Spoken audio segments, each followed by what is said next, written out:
Thank you very much for joining us on Business Now. My name is Uchechukwu Onodo. The federal government has agreed to stop deductions from the state government's accounts in order to meet the local government council's London Paris Club obligations. The chairman of the Nigeria Governors Forum, Aminu Tambuwal, disclosed this while briefing governors across the 36 states in a meeting held on Tuesday. According to him, the finance minister, Zainab Ahmed, has also ensured a refund of the previous deductions from the respective state accounts. The meeting also saw a change of the forum's leadership, with Kwara State Governor Abdul Razak emerging as the new chairman of Oyo State, and Oyo State Governor Seyi Makinde as the vice chairman. The issue of Paris Club obligations and deductions has recently been the major cause of dispute between the federal and state governments. President Muhammadu Buhari has defended the 2019 border closure, which he said was to discourage the import of food, especially rice, and boost local production. Speaking during the commissioning of the new customs headquarters in Abuja on Tuesday, President Buhari said he wanted Nigeria to grow what they eat or die trying. He said the deliberate closure of the borders was prompted by the practice of Nigerians ordering rice, diverting some to neighboring countries, and bringing the remainder back into the country. The president further underscored the importance of self-sufficiency while highlighting Nigeria's vast potential in terms of resources, population, arable land, and favorable weather conditions. In his remark, Comptroller General Ali commended the president's intervention in combating corruption within the Nigerian Customs Service. And still in the news, President Muhammadu Buhari on Tuesday flagged off the oil-drilling campaign in Wadi B Prospect, Chad Basin, Tuba community in the Jir local government area of Borno State. He said the flag-off has signaled the formal resumption of physical activities for the exploration of crude oil and gas in the Chad Basin area. The president said the likely positive outcome of the project was in increasing the national crude oil and gas reserves and production and enhancing national energy security and greater prosperity. On his part, the Group Chief Executive Officer, NNPCL, Mele Kyari, said they are committed to attaining commercial discoveries of crude oil and gas. And in a historic moment for Nigeria's oil and gas sector, President Muhammadu Buhari on Monday officially commissioned the highly anticipated Dangote refinery. This groundbreaking facility located in Ibeju-Lekki holds immense potential for revolutionizing the country's energy landscape, fostering economic growth, and shaping the trajectory of the oil and gas industry in Nigeria and across OPEC member countries. iBrandTV's business correspondent Frank Omalape reports that the refinery, which is the brainchild of Aliko Dangote, is a game changer in the Nigeria oil and gas industry. We now bring you the report. Indeed, a roll call of distinguished personalities at the commissioning ceremony of the Dangote refinery, a game changer for Nigeria's oil and gas sector. The project, spearheaded by Africa's leading industrialist, Aliko Dangote, represents a significant stride towards achieving Nigeria's goal of becoming self-sufficient in petroleum refining and reducing its dependence on imported fuel. With a refining capacity of 650,000 barrels per day, the refinery is now the largest single train in the world, producing various refined petroleum products, including gasoline, diesel, jet fuel, and petrochemicals. The commissioning ceremony, which attracted distinguished guests from all walks of life, including top government officials, industry experts, and foreign dignitaries, is expected to have a far-reaching impact on the Nigeria oil and gas sector. Beyond Nigeria's borders, the commissioning of the Dangote refinery is poised to bring about transformative changes within OPEC member countries. President Muhammadu Buhari, in his address, hailed the Dangote refinery as a monumental achievement that will propel Nigeria to new heights in the global energy market.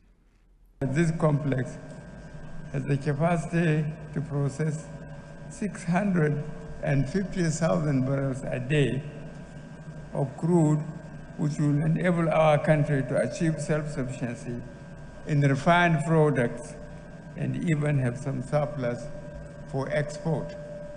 The project not only enhances Nigeria's self-sufficiency in petroleum refining, but also accelerates socio-economic progress and paves the way for Nigeria to become a regional powerhouse in the oil and gas sector. Some of the top functionaries present at the inauguration expressed views about the laudable project. To make a difference in terms of reducing the importation or eliminating it completely, because I believe that we don't consume that much. So we will actually have some for export. Today is a big milestone in the history of our country economically. For sure, the hundreds of billions of dollars that are being spent